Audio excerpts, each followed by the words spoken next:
Unidad didáctica 3. Riesgos para el medio ambiente, buenas prácticas ambientales. En la práctica de la protección vegetal, los métodos de lucha química son los más utilizados. No obstante, no conviene olvidar que una excesiva y a veces incorrecta utilización de estos métodos de control es una de las principales causas de contaminación del medio ambiente y de aparición tanto de problemas de toxicidad en los cultivos como de resistencia en los organismos patógenos. Se consideran buenas prácticas agrícolas aquellas operaciones que contribuyen a un manejo de los cultivos compatible con la necesidad de proteger y mejorar el medio. En definitiva, son las labores adecuadas realizadas en el momento oportuno y utilizando correctamente los medios disponibles. La reforma de 2003 de la Política Agraria Común, PAC, introdujo un nuevo concepto, la condicionalidad. La condicionalidad implica el cumplimiento en las explotaciones agrícolas y ganaderas de una serie de requisitos legales de gestión y de buenas condiciones agrarias y medioambientales, para no ver reducidas o incluso eliminadas las ayudas directas de la PAC. Riesgos para el medio ambiente. El empleo masivo y descontrolado de plaguicidas químicos pone en riesgo al medio natural porque pueden incorporarse a los eslabones de las cadenas alimentarias y alterarlas, lo que a largo plazo produce graves modificaciones en los ecosistemas naturales. Riesgos para el medio ambiente derivados del uso de plaguicidas afectan de manera general al suelo, a las aguas superficiales y subterráneas y a la fauna.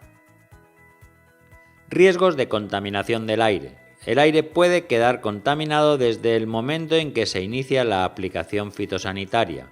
Debido a que el producto queda en suspensión, además puede ser arrastrado a otros lugares colindantes por el efecto del viento. Deriva. Las condiciones climáticas en las que se realiza el tratamiento, velocidad y dirección del viento, temperatura, humedad, etc., pueden determinar en gran medida la intensidad de contaminación aérea. Para reducir la contaminación del aire se debe utilizar un equipo adecuado a las condiciones y tamaño del cultivo, evitar hacer los tratamientos si hace viento, mantener una distancia de seguridad sobre los núcleos urbanos o viviendas rurales, ajustar el tamaño de gota, presión de trabajo y tipo de boquilla para evitar aquellas excesivamente pequeñas. Factores a tener en cuenta para disminuir la contaminación por deriva. Cultivos de porte bajo. Altura de trabajo. Cuanto mayor sea la distancia de la barra de tratamientos al objetivo, hay más posibilidad de deriva. Velocidad de desplazamiento del equipo de tratamientos. Cuanto mayor sea la velocidad de desplazamiento, mayor riesgo hay de deriva debido al desvío de la trayectoria de las gotas y a la mayor oscilación de la barra de tratamiento. Tipo de pulverización. La asistencia de aire en los tratamientos de pulverización en cultivos de porte bajo reduce significativamente la deriva. Cultivos arbóreos. Este tipo de cultivos se ha comprobado que la deriva se reduce a medida que disminuye la velocidad de salida del aire del ventilador, disminuye el caudal de aire del ventilador, aumenta la velocidad de desplazamiento del pulverizador, contrariamente a lo que sucede en cultivos de porte bajo. Aumenta el tamaño de las gotas. En cultivos en seto, al utilizar deflectores verticales que aproximan la salida del aire al objetivo. Riesgos de contaminación del suelo. La contaminación del suelo se debe tanto a la aplicación de productos directamente sobre él, como a productos que, aplicados sobre las plantas, caen al suelo e incluso a partículas arrastradas por el viento o por el agua de la lluvia.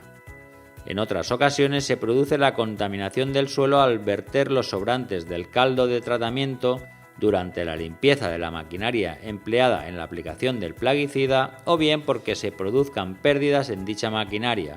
De ahí la importancia de vigilar el estado de los equipos de aplicación.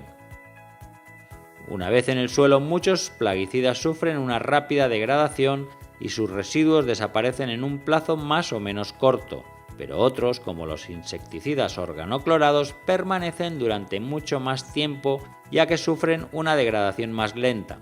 En la acumulación de productos no solo influye el tiempo de degradación, sino también el tipo de suelo, siendo los suelos arcillosos, suelos más pesados, los que retienen más residuos que los arenosos. Para reducir la contaminación del suelo es necesario evitar tratamientos en días con viento, aunque éste sea débil, no aplicar más caldo del necesario, ajustar las dosis y la velocidad de aplicación y mantener el equipo en perfectas condiciones. Eliminar los envases usados y sus residuos con criterios de protección del medio ambiente y de acuerdo a las normas legales vigentes. No verter al suelo el caldo sobrante ni el procedente de la limpieza del equipo de aplicación. Riesgos sobre la fauna.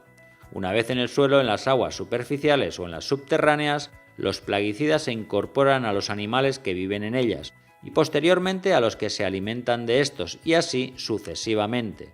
De esta forma, los plaguicidas pasan de un eslabón a otro de las cadenas alimentarias hasta alcanzar niveles peligrosos o incluso letales para algunas especies. Para evitar la contaminación de la fauna y conservar el equilibrio del ecosistema es necesario actuar solo contra aquellos patógenos que superen el umbral económico de daños, no realizar tratamientos rutinarios y sistemáticos, utilizar productos lo más selectivos posibles contra el patógeno que constituye el problema en cada momento, frente a los de amplio espectro y alternarlos para evitar su uso repetitivo. Utilizar las dosis recomendadas respetando los plazos de seguridad. Evitar en lo posible las mezclas de productos.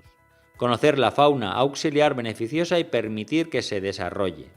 En definitiva, utilizar métodos o estrategias que engloben actuaciones de producción integrada. Riesgos de la contaminación del agua. El agua, tanto superficial, ríos, embalses, lagos, etc., como subterránea, está continuamente amenazada por el riesgo de contaminación por plaguicidas o por residuos derivados de estos. Las aguas superficiales pueden contaminarse de forma directa por el uso de productos destinados a la higiene pública, por ejemplo, los empleados para eliminar larvas de mosquitos o de otros organismos perjudiciales, al realizar tratamiento en grandes superficies agrícolas o simplemente por arrastre con el agua de riego o de lluvia de plaguicidas o de suelo contaminado con estos productos. Cuando el agua de lluvia se infiltra en el suelo pasando desde su superficie a capas más profundas, puede lavar zonas contaminadas y arrastrar residuos. De esta forma, las aguas subterráneas pueden verse contaminadas si los plaguicidas se infiltran, ya que pasan a capas profundas del suelo y de estas a los acuíferos.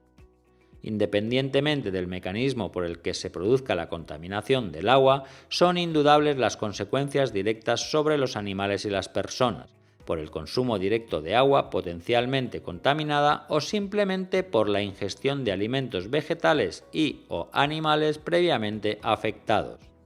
Medidas para disminuir la contaminación del agua. El Real Decreto 1311 del 2012 establece una serie de medidas para evitar la contaminación tanto puntual como difusa de las masas de agua y medidas para evitar la contaminación de las aguas para el consumo humano.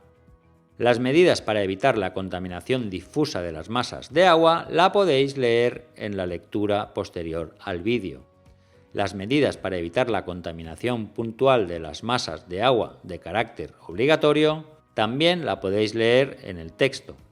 Y las medidas para evitar la contaminación en zonas de extracción de agua para consumo humano de carácter obligatorio también la podéis consultar en la lectura. Medidas en caso de contaminación accidental. El derrame de un producto fitosanitario puede tener lugar durante su transporte, almacenamiento, mezcla o aplicación. En cualquier caso, se debe hacer todo lo posible para evitar que el plaguicida siga derramándose o dispersándose. Si el derrame se produce durante el transporte, se debe estacionar el vehículo, parar el motor y eliminar cualquier fuente de calor de la zona. Mantener alejados de la zona del derrame a personas y animales. Retirar los envases dañados e introducirlos en algún tipo de contenedor estanco. Cubrir la zona afectada del derrame con algún producto inerte absorbente, trapos, arena, serrín. Para frenar la extensión del derrame se puede realizar una canaleta en el suelo con una pala. Barrer y raspar el material empleado para absorber el derrame y depositarlo en un contenedor estanco. Si fuera necesario, retirar el suelo contaminado y colocarlo en bolsas impermeables para su eliminación. No aplicar agua sobre los derrames si no se puede controlar el vertido posterior. descontaminar las superficies afectadas con detergente, jabón en polvo, etc. El vertido que resulte de la limpieza también debe ser controlado. En caso de derrames de gran magnitud, la primera medida será llamar a 112, a urgencias, para informar del accidente y del tipo de carga. Mientras llega la ayuda, es importante alejar a las personas y a los animales del sitio.